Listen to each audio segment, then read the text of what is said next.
Hello everyone, this side Monica Yadav. This is the second part of 7th class Geography Chapter 1 Environment. आप लोगों को first part अच्छा लगा होगा, मुझे लगता है कि ये भी आपको अच्छा लगे। अगर अच्छा लगे तो लाइक करना, सब्सक्राइब करना और शेयर करना। This picture show the dominance of environment कि इन्वायरमेंट के डोमिनेंस क्या क्या है, कि इन्वायरमेंट के अंदर क्या क्या आता है। तो इन्वायरमेंट के अंदर 4 चीज़ें आती है: atmosphere, hydrosphere, lithosphere and biosphere. In topic के ऊपर मैं आपको धीरे धीरे बताऊंगी जैसे जैसे हम टॉपिक के ऊपर आते हैं।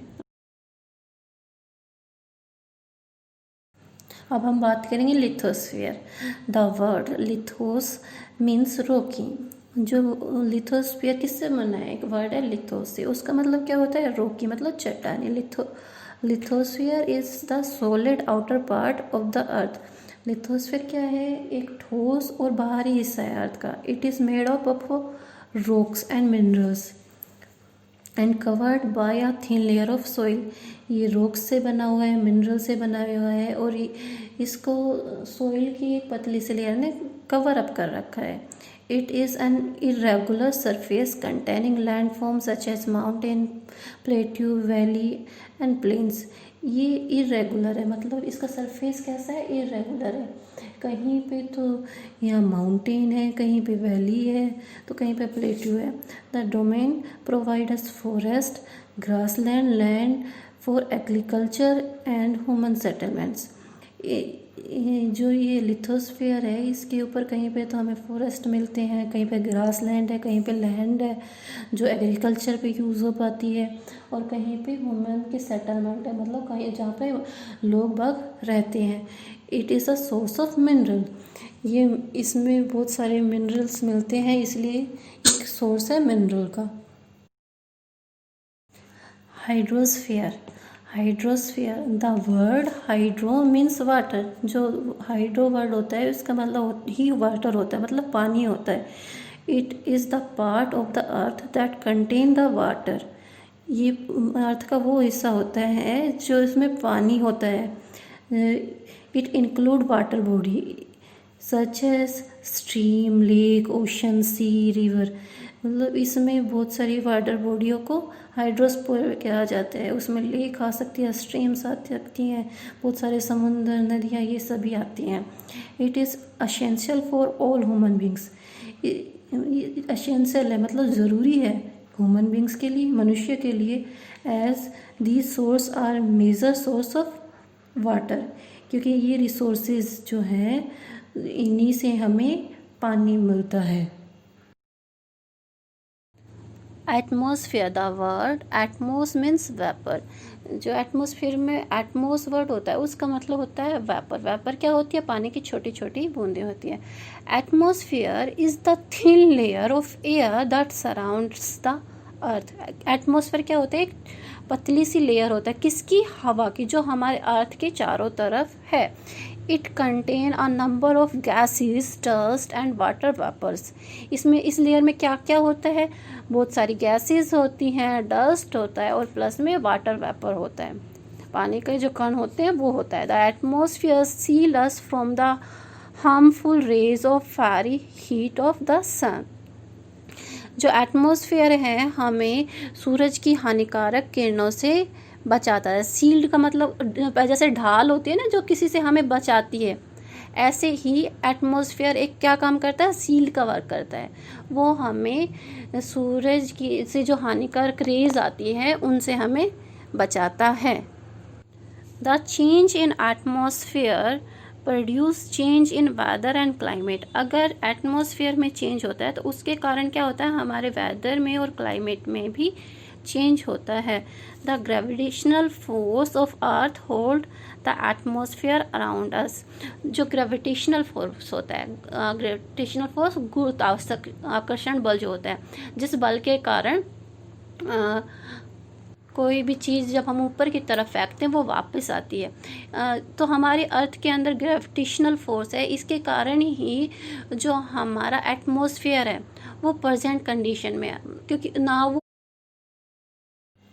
Biosphere, the word bio means life जो बायोस्फीयर का वर्ड बायो है उसका मतलब ही लाइफ होता है। It is the living component of the environment. ये इन्वायरमेंट का लिविंग कंपोनेंट होता है, मतलब जो भी जीवित वस्तुएं होती हैं वो इसके अंडर आती है। It is a narrow zone, एक छोटा जोन होता है where land water and air interact. Biosphere वो जोन होता है जहाँ पे लैंड भी होती है, वाटर भी होता है और एयर भी होता है with each other to support light. ये सारी चीज़ें जहाँ होती है वहीं पर जीवन प्राप्त होता है, वहीं पे जीवन पॉसिबल है, जहाँ पे लैंड हो, वाटर हो और एयर हो। It include all plants, micro organisms, human beings, birds and animals. इसमें सभी प्रकार के जो बर्ड आते हैं, प्लांट्स आते हैं, सभी जो जिंदा चीज़ें होती हैं वो सभी इसमें आते हैं। All living things depend on their immediate surrounding and also on each other। जो भी जिंदा वस्तुएं हैं वो उनकी सराउंडिंग के ऊपर डिपेंड करती हैं और उनके एक दूसरे के ऊपर डिपेंड करती हैं। An ecosystem is the network of relationship between the biotic क्या होती है, लिविंग थिंग्स, लिविंग ऑर्गेनिजम्स, कोई प्लांट्स हो, एनिमल हो, and abiotic things.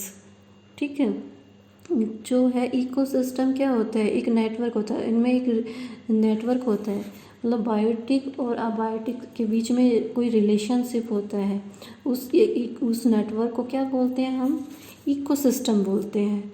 Component in a given area, ठीक है, जो कि एक गिवन एरिया में होता है।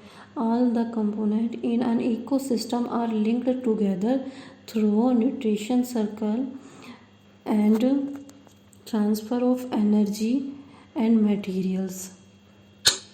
इकोसिस्टम जो है ये पूरा लिंक्ड होता है न्यूट्रिशन सर्कल को लेके, और यहाँ उसका एनर्जी का ट्रांसफ़र होता है, मतलब दी जाती है एक दूसरे को, और मटेरियल्स का। Example of an ocean ecosystem. Ocean एक इकोसिस्टम है, उसका एग्जाम्पल यहाँ पर दिया गया है। The whole ocean is a giant ecosystem. जो ओशन है वो खुद में ही एक बहुत बड़ा इकोसिस्टम है, and may have several different small ecosystem with in it. और इसमें बहुत सारे डिफरेंट टाइप के छोटे छोटे और भी इकोसिस्टम है। ठीक है, various organisms live in this ecosystem, और बहुत से ऑर्गेनिजम्स इस इकोसिस्टम में रहते हैं। उनमें क्या क्या आता है, प्लांट आते हैं। प्लांट कौन कौन से, सीवीड्स, एल्गी, और इनवर्बर्ड्स भी आते हैं। इनवर्बर्ड्स कौन कौन से आते हैं, जेली फिश हुआ, सच एज फिश, शार्क। ठीक है, मैमल्स भी आते हैं, mammals such as whale can be found in it. Whale इसमें पाई जाती है। Many sea birds who feed on the fish and other organisms that live in ocean also form a part of this system। जो सी birds होते हैं, various many, मतलब छोटे छोटे बहुत सारे जो सी बर्ड्स होते हैं वो क्या करते हैं, वो फीड करते हैं, किसका पेट भरते हैं, फिशेस का, और बहुत सारे ऑर्गेनिजम्स का जो कि ओशन में रहते हैं, और इस तरह से वो भी इस इकोसिस्टम का एक पार्ट बनते हैं। इफ़ मैन यूज़ फिश, अगर मैन फिश को यूज़ करता है फॉर कंजप्शन, खाने के लिए जैसे फिश यूज़ करता है, they also become a part of this ecosystem. अगर मनुष्य उस फिश को खाता है तो मनुष्य भी एक पार्ट बन जाता है इस इकोसिस्टम का। ह्यूमन इन्वायरमेंट, ह्यूमन इन्वायरमेंट के बारे में बताया गया है। Human being interact with environment, जो मनुष्य है वो इन्वायरमेंट के साथ पारस्परिक क्रिया करता है, मतलब कुछ ना कुछ काम करता रहता है। And modify it according to their need, और अपनी ज़रूरतों के अनुसार इसको मॉडिफाई करता है, मतलब चेंज करता है। With the passage of time, बदलते हुए समय के साथ साथ मनुष्य नीड ग्रो, मनुष्य को प्लांट्स ग्रो करने की ज़रूरत है। बिकम मोर वैरिड, अच्छा और ज़्यादा वैलिड होने के लिए। A perfect balance is necessary between natural and human environment. जो नेचुरल इन्वायरमेंट है और ह्यूमन इन्वायरमेंट है उनके बीच में एक अच्छा बैलेंस होना बहुत ज़रूरी है. ठीक है. Environment is changing because of our increasing needs. जो इन्वायरमेंट में चेंज हो रहा है वो किस लिए हो रही है कि हमारी नीड्स, हमारी ज़रूरतें इंक्रीज़ हो रही हैं, बढ़ रही हैं. Due to which we are modifying and something even destroying our natural surrounding.